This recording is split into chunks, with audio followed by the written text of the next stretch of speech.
My dad loved to hike and loved to be outdoors, and sort of introduced me and my sister to that, and I still like to do that today.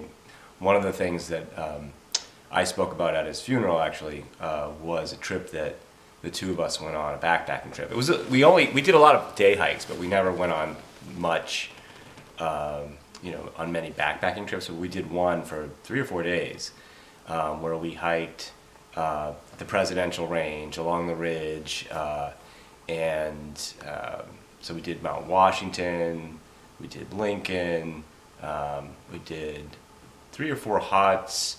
We went up to Lonesome Lake, and we were doing real camping, packing our food, and it's funny because it was one of the last.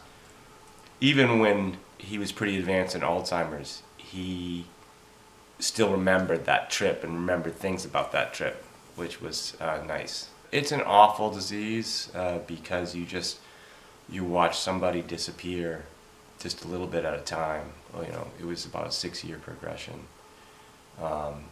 and it's really tough. So anything that can kind of stabilize somebody or give them a little bit of their memory or a little bit of their personality back, it's not going to cure it, but if it can slow it down, if it can give them a good day, or it can give the patient and the caregiver a good moment together, I think that's it's really important.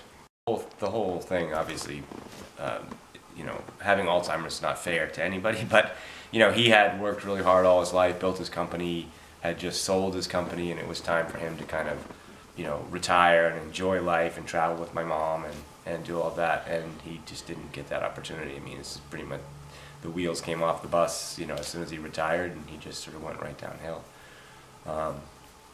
It's a very difficult disease, and I hope that they can come up with a cure.